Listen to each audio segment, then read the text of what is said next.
Bonjour à tous les amis, ça fait vraiment plaisir de vous retrouver. Ça fait un moment que j'ai pas fait de vidéo, il y a plusieurs raisons. Je vous rassure, il n'y a rien de grave, c'est juste que j'ai eu énormément de travail.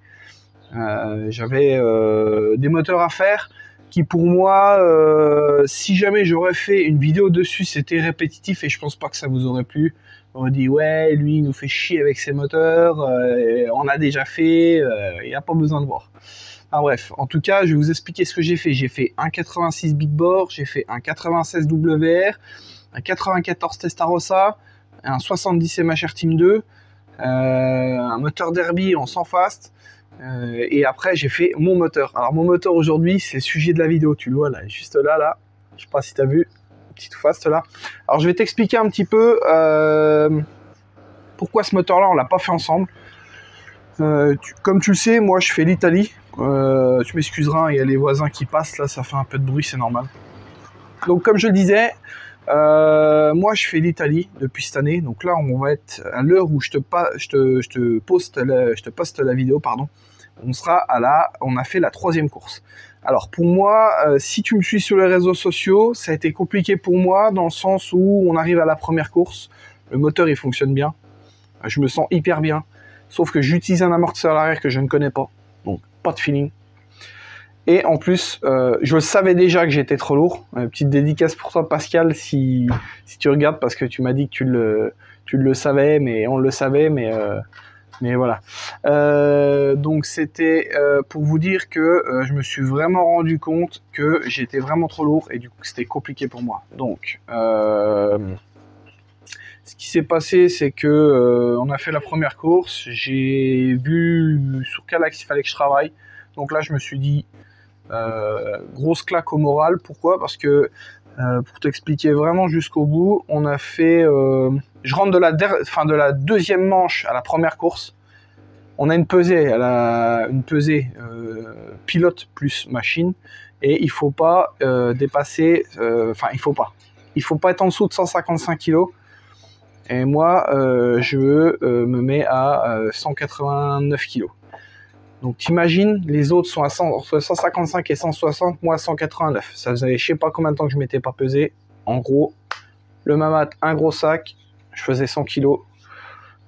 Et au moment où je me pèse, il y avait tous les Espagnols et les Italiens qui étaient là, enfin pas tous, mais beaucoup, sont tous foutus de ma gueule. Mais tous. À me montrer du doigt comme des gosses. Hein. Là, je l'ai eu là. Donc j'ai dit ok, c'est comme ça, maintenant on va bosser. Là, à l'heure actuelle où je te parle, j'ai déjà perdu 9 kilos. La 2e course qu'on a fait, c'était à Pomposa. Pomposa, ça a été compliqué pour moi parce que mon pote Fabien, celui qui me suit, il se pète le bras le samedi matin aux essais. Donc moi, je décide de rester avec lui, c'est normal, c'est mon pote. Je ne veux pas le laisser tout seul comme un chien à l'hôpital, je reste avec lui. Donc je reste à l'hôpital toute la journée avec lui. Le lendemain, je dis je vais quand même rouler, de toute façon on est là, il pouvait rien faire, on est rentré à l'hôtel, on est revenu, le lendemain je roule, donc j'ai eu pas de roulage, grosse catastrophe, je me positionne tant bien que je fais dernier, de toute façon je m'attendais pas à faire mieux, circuit automobile, machin, un boulevard, donc le scoot quand même il marche, franchement c'est top, mais ce qui s'est passé c'est que en fait la veille j'ai utilisé une poulie ventilée, qui était moins ventilée si tu veux, qui apportait des chevaux au banc, sauf qu'il s'avère c'est que elle ne refroidissait pas la variation et ça chauffait énormément. Je pète la courroie à la première manche. 2e manche, je pars et je sais pas pourquoi le silencieux qui casse. De toute façon quand t'as la guigne c'est jusqu'au bout. Donc tant pis, on rentre comme on dit la queue entre les jambes et là dernière course à Autobiano, enfin un week-end positif. Pourquoi? Parce que je m'excuse, il y a mon fils aussi qui parle, hein, le petit bonhomme, je sais pas, peut-être qu'il viendra sur la caméra, on verra. Donc 3e course Autobiano, je bosse énormément sur le moteur pour pouvoir me dire il faut trouver des chevaux. Je me dis moi je suis lourd, il faut que le machin il extrait. Donc là je vais te montrer 2 courbes de banc. Tu m'excuseras, c'est du blabla de reprise, mais voilà. Donc je vais te montrer 2 courbes de banc, la courbe avant qu'on n'avait pas fait ensemble, donc avec le moteur que j'ai réglé au maximum que je pouvais au samplon 98, et à Pomposa je me suis rendu compte qu'ils roulaient tous à l'essence Racing. C'est pas dans le règlement. Sauf que les mecs qui organisent la course, pour pas citer de nom, et tous ceux qu'il y a autour, tous les officiels, hormis Toufas qui eux, Massimo qui lui utilise du carburant du commerce, donc lui il reste vraiment dans la légalité. Moi je me suis dit tant pis, j'y vais, je vais chercher de l'avgas, de la 100 LL, de l'essence que tu trouves dans des aérodromes. Je me suis dit c'est bon, moi je suis lourd, il faut que je mette toutes les chances de mon côté comme eux, donc c'est parti. J'ai été chercher de la 100 LL, j'ai rebossé sur le moteur, je l'ai retassé et on va comparer les deux courbes, je vais vous expliquer. Sauf que, c'est pas tout. Je vais à la course, donc je règle mon problème d'amortisseur arrière, c'était pas mal. Je me débrouille vraiment pour faire du mieux que je peux. On était 12, je me qualifie 10e. J'étais déjà super content. Donc une fois que j'étais qualifié 10e, je me dis, waouh, ça c'est cool. Sauf que je me rends compte d'un truc, c'est que j'adore les moteurs qui accélèrent fort. Sauf que là, manque de peau pour moi, ça accélère tellement fort que je peux pas réaccélérer. Le truc, il est trop violent. Trop de puissance en bas. J'ai chopé de la braise en bas dans toute la montée en haut, je vais te le montrer. Sauf que, en fait, je me rends compte que les concurrents, ils ont un truc qui est plus creux en bas. Par contre, qui vont vraiment chercher la puissance du haut régime.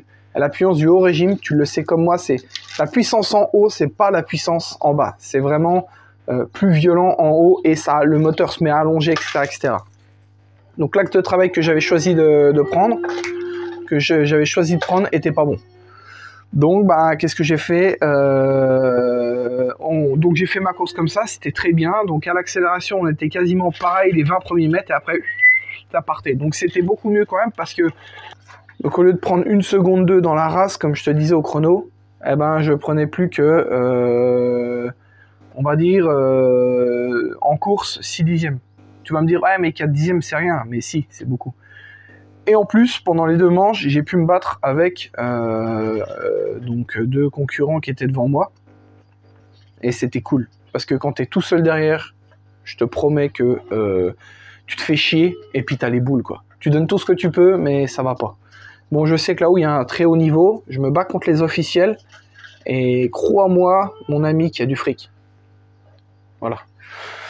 Donc aujourd'hui, on va partir sur un autre axe de travail. Je vais te présenter déjà un petit peu comme il est monté là, et on va essayer de tuer le bas régime, un petit peu, et choper vraiment de la braise en haut, et de l'allonge moteur et du régime moteur surtout, parce que c'est le régime moteur qui te fait allonger le moteur, et non pas forcément la puissance. Alors tu vas me dire, si tu joues avec les transmissions, blablabla, oui, mais à un moment donné, avec le sens, si tu mets plus loin en transmission, ça va chauffer dans la variable, tu vas péter des courroies, c'est la merde.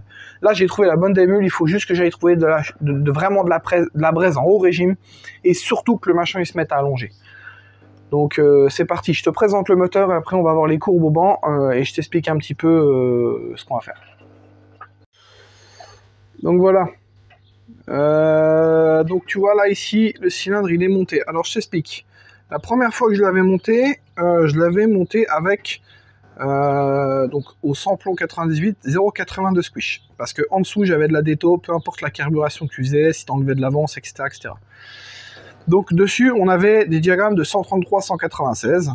Donc j'ai roulé comme ça. Ensuite, je vais comprimer la race à la 100 LL. Là, comme tu vois, il n'y a plus un pet de déto. Donc là, attends, j'essaye de faire le zoom. Tu m'excuseras. Voilà. Donc tu vois, il n'y a plus un pet de déto. Donc tout ça, pour moi, c'est parfait. Ici, je l'avais recomprimé. Donc avec 0,80, il y avait 14,1 de taux, je crois. Ouais, 14,1 de taux. Au-dessus, ça détonnait. C'est des cylindres qui ont des angles et une convergence tellement accrue que forcément, ça se met à détonner, quoi. Donc là, ce que j'ai fait, je l'avais recomprimé à 16, entre 15,8 et 16, je sais plus exactement. Et j'avais été roulé comme ça au Tobiano, donc toujours pas de déto. Donc ça, c'est parfait. Par contre, le moteur, au lieu d'avoir un fonctionnement entre 14,3 et 14,5, au-dessus de 14, il marchait entre 13,8 et 14 au-dessus, il allongeait plus. Donc ça se fait. Pourquoi? Parce que je pense que j'ai réduit un tout petit peu trop le squish. Tu vois, j'avais mis 0,6 de squish. Et je pense que pour un 100 cc, c'est un petit peu limite. Donc là, je vais le remettre à 0,7. Et je vais relever le cylindre de 5 dixièmes. Donc pour de l'avoir relevé de 5 dixièmes, donc là je t'ai donné le diagramme, une fois relevé de 5 dixièmes, ça va me mettre 135, 199. Donc moi j'ai contacté Massimo, je ne fais rien sans demander conseil à Massimo, pourquoi? Parce que c'est son cylindre et c'est un peu les consignes que j'ai, quoi. Donc lui il m'a dit fais ça, fais ça, fais ça, et voilà. Donc il m'a dit, lui, il met, entre guillemets, un peu moins de 200 à l'échappement. Donc moi, pour éviter de tuer le cylindre, je vais déjà essayer en relevant le cylindre. Donc je vais essayer comme ça, je vais redescendre le plot, je vais mettre un tout petit peu plus de squish, et on va réessayer comme ça. Donc là maintenant, je vais te montrer les courbes de banc des deux différents moteurs, une fois que je l'avais recomprimé, et rebosser un peu. Donc voilà, tu vois, ça c'est la courbe du cylindre, enfin de ce moteur Too Fast, donc juste avant la première course, donc qui était à Latina. Tu vois, c'est déjà relativement une belle courbe, hein, tout en sachant que nous on est limité avec un carburateur de 30, hein, qu'on soit bien d'accord. Donc ça c'est la plus belle courbe que j'avais eue. J'avais bossé 2 journées complètes au banc. C'est pour ça que pour moi, en plus j'étais pris par le temps, pour moi c'était pas possible de filmer. Donc on arrive quand même à un résultat de 38 chevaux 4 à 14 000 en calé et 2 kg de couple. Franchement c'était déjà un truc de malade, hein. Ça fonctionnait déjà vraiment bien. Donc après je me suis dit, moi il va falloir essayer de trouver un peu de braise, hein, gros, parce que vu le gros cul que t'as, il va falloir un truc qui accélère. Donc après, comme je t'ai expliqué auparavant, j'ai été chercher de l'Avgaz, j'ai rebossé, je l'ai recomprimé et j'ai retouché un tout petit peu l'avance. Et on est arrivé sur cette courbe-là. Boum. Donc là, autant dire que le gain était plus que significatif. Donc là, on est quand même arrivé à 2,08 de couple et à 39 chevaux 8 à 14 100. Alors, tout ça pour dire que, tu vois, là, on a pris, par exemple, je te donne là où tu réaccélères à peu près sur la piste, c'est à peu près vers 11 000, je le dis à chaque fois. Tu vois, là, 11 000, on a la courbe bleue, on a 25 chevaux 9, et l'autre, on a 23 chevaux. Donc, tu vois, 3 chevaux de plus. Et tout ça quasiment sur toute la courbe. Et juste là où ça se réduit un peu, et on a quand même eu un cheval 4 de plus en haut, quoi. Tu vois, donc quasiment 40 chevaux. Par contre, tu vois, il coupe un peu plus tôt. On est quasiment sur la même allonge, mais ça coupe un peu plus tôt. Donc là je me suis dit, ouais, le truc il va extraire à mort et tout, ça va être un missile. Donc effectivement ça accélère très fort, mais je vais pas te dire c'est un roulable, mais presque. Donc là en fait le but étant c'est d'aller choper entre guillemets la courbe qu'on avait avant. Si on arrive à avoir un truc qui accélère un peu plus fort, c'est bien, mais c'est surtout en haut là, ce serait intéressant de choper des chevaux et surtout de l'allonge ici là. Tu vois, j'aimerais élargir cette plage là pour aller choper du régime. Vraiment, si je peux aller, tu vois là, la varia se faisait à 14, on va dire 14. Si je peux aller faire une varia à 14,5, 14,7, ce serait vraiment top. Parce que c'est pas parce que tu as des chevaux que le machin il allonge. Tu vois là, on voit bien qu'il plante un peu quand même en haut, hein. Je me suis dit après, je vais bosser les trans, les machins et bidules, mais ça allait pas. Donc ce que j'ai fait, je suis parti avec ce moteur là. Et je me suis dit, c'est parti. Donc comme tu le vois, hein, le gain, il est juste phénoménal. Donc là maintenant, le but c'est, même si on creuse dans la montée, c'est pas grave, mais avoir un truc qui rend du haut et surtout de la longe. Donc là, le but c'est d'aller bosser dans le cylindre. Donc je t'ai dit un petit peu l'axe de travail que je vais faire. Et par contre, ce coup-ci, on va faire les tests ensemble au banc. Donc c'est parti, on va aller remonter le moteur, on va l'usiner la culasse ensemble. Et puis on reprendra un squish ensemble, un taux, tout ça. Allez, c'est parti. Bon, c'est parti. Là, je viens de me le caler. J'ai pris mon comparateur qui est là, tu vois, pour le faire tourner rond. Donc là, moi, j'ai relevé le cylindre de 5 dixièmes. Si tu as suivi, j'ai dit que j'avais 0,6 de squish. Et que je voulais mettre 0,7. Donc, je vais enlever 0,6. Parce que si j'enlève 0,5 et que je remets 1 dixième, il va moins comprimer.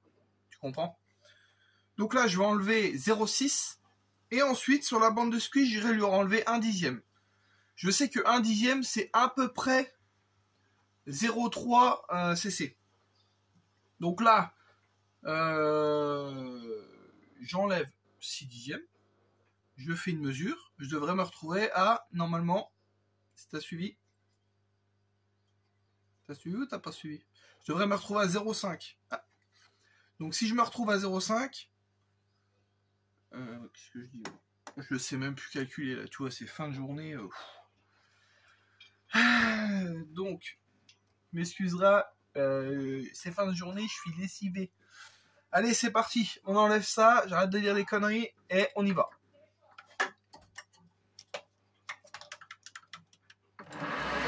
Voilà, donc comme tu le vois là, je suis en train d'usiner le plan, la phase de plan d'appui de la culasse pour pouvoir enlever la cote que j'ai définie. Donc à ce moment-là, j'y vais parcimonie. Pourquoi? Parce que c'est un petit tour d'établi et il n'est pas super précis. Donc je fais une page, je vérifie, je fais une page, je vérifie. Et voilà, c'est parti, on va aller faire une mesure ensemble. C'est bon. Donc là j'ai enlevé ma bande de squish. Hein, ma bande de squish, je raconte. La hauteur de culasse. Donc là j'ai 0,40 de squish. Et je vais lui virer, enfin j'ai 0,45, je vais lui virer 0,20. Et je vais voir, normalement ça devrait me donner 0,65. Et après je referai 5 centièmes. Par contre, regarde ce que j'ai trouvé. Boulette. Parkside. Pas cher. Je suis trop content. Pour mesurer les angles de... les dômes de piston. D'ailleurs, on va faire le test ensemble. Donc là, ce que je fais, moi, je le mets à 90 degrés. En plus, tu peux le remettre à 0. Donc, je me mets à 90 degrés tout pile. Je le remets à 0. Et ensuite, je vais me claquer ici. Donc, on va voir ce que le Maximo m'a dit. Comme le Lyonnais dirait. Lui, il m'a dit 8,2. Ah bah, c'est ça. 8,2. Bande de squish, quasiment plat. Enfin, pas plat, mais... Donc là, c'est parti, je vais aller au tour, je vais foutre 8,2, puis je vais me renlever 2 dixièmes. Allez, c'est parti. Bon, voilà, les gars. Alors, bande de squish, ok. 0,7 de squish, pile, ok. Je vais te montrer un petit truc, je sais pas si tu sais. Tu vois, moi, j'ai enlevé ici de l'épaisseur, là. En fait, quand tu prends le couvercle tout fast, là, tu vois, t'as 4 pions, là. C'est pas tes vis qui serrent ça. C'est en fait tout est pris en sandwich. Donc tu as déjà les 4 vis qui se montent sur le cylindre pour verrouiller le plot. Et ensuite tu as le couvercle qui va lui ensuite faire son job de contre-appui, si on peut appeler ça comme ça. Je regarde la caméra alors que tu es là. Donc ce que j'ai enlevé sur le plot là, tu vois, je sais pas si tu le vois. Eh ben ce que j'ai enlevé sur le plot là, il va falloir que j'enlève sur le couvre-culasse. Donc je vais pas te cacher. Bon, moi j'en ai 3 ou 4 des couvre-culasses, donc je m'en fous. Je préfère niquer un plot et un couvre-culasse qu'un cylindre. Demain, je monte le cylindre échappant à 200. Là, le machin il est mort. Chocolat. Donc, ce que je vais faire, c'est que je vais essayer d'aller foutre ça dans le tour. Je sais pas comment. Je vais me démerder. Et si j'arrive pas à le mettre dans le tour, je me débrouille pour enlever le truc d'eau. Enfin, pas l'enlever, mais mettre une plaque en dessous. Puis après, j'irai lui mettre un coup de tourteau à la fraiseuse, quoi, tu vois. Ici, sur toute cette partie-là. Donc allez, c'est parti. Bon, bah écoute, impeccable, hein. Je suis content. Tout est nickel. C'est parti, on va pouvoir prendre le volume. Je suis un peu proche. Par contre, si je peux te donner un conseil quand tu prends le volume, alors quand c'est un moteur neuf, aucun problème. Par contre, quand c'est un moteur qui a déjà roulé et que tu veux faire des modifs, moi je te conseille de t'acheter un segment neuf que tu utilises que pour ça. Moi j'ai un segment neuf pour ce moteur là.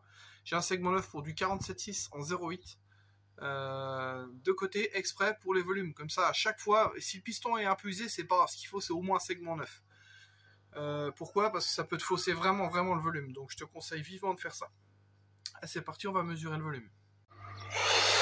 Bon voilà, bah, allez, donc j'ai pris le taux, donc je me retrouve avec 0,7 de squish comme je t'avais dit et 16,15 de taux, donc pour moi c'est parfait, je ne touche plus à rien.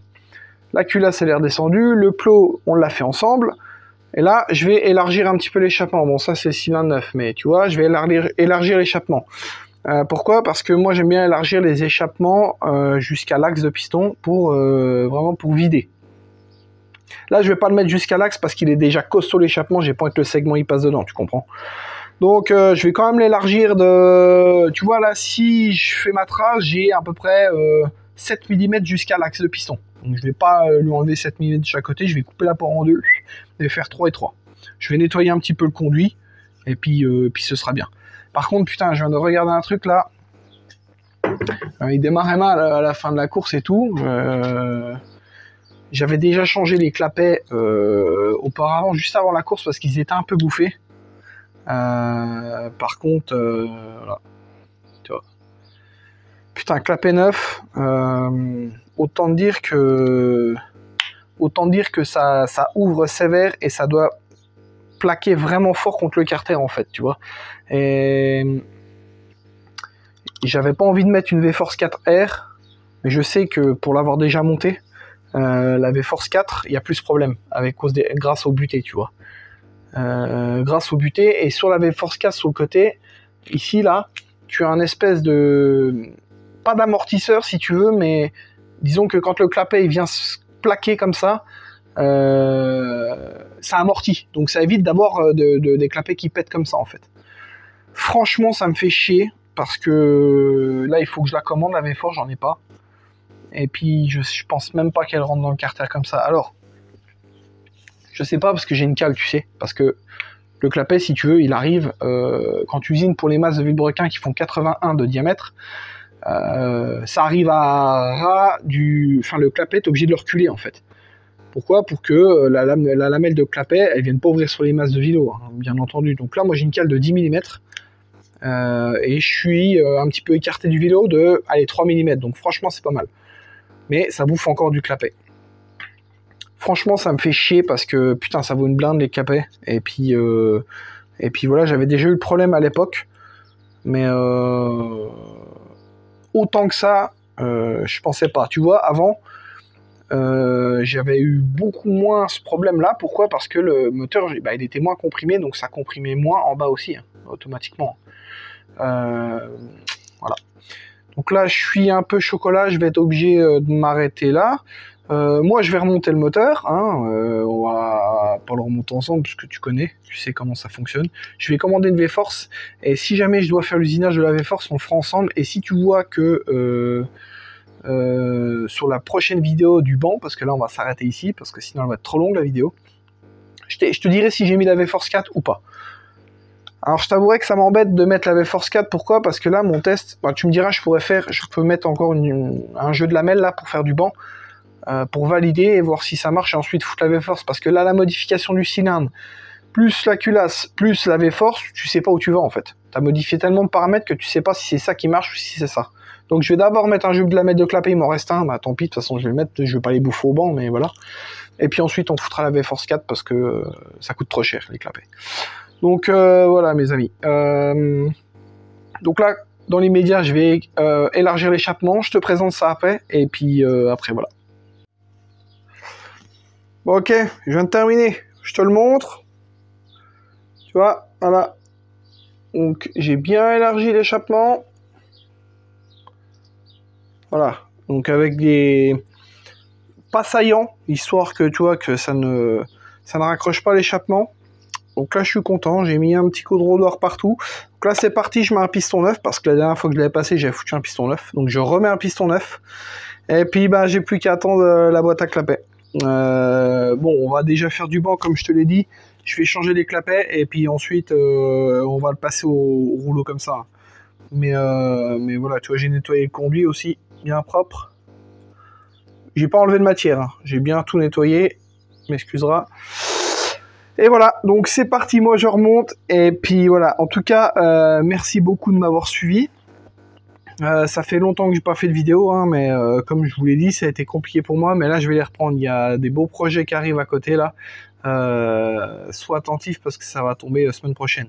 Semaine prochaine, il va y avoir une belle vidéo. Donc là, je pense que là, c'est le premier volume. Donc là, avec... on fait le moteur, on va aller le mettre au banc et puis on va faire le développement ensemble, si je peux dire ça comme ça. Et puis on va voir si je l'ai foutu en panne ou si ça va braiser. Passez une bonne soirée. Je vous dis à la prochaine. Mangez bien si vous n'avez pas mangé. À la prochaine. Ciao.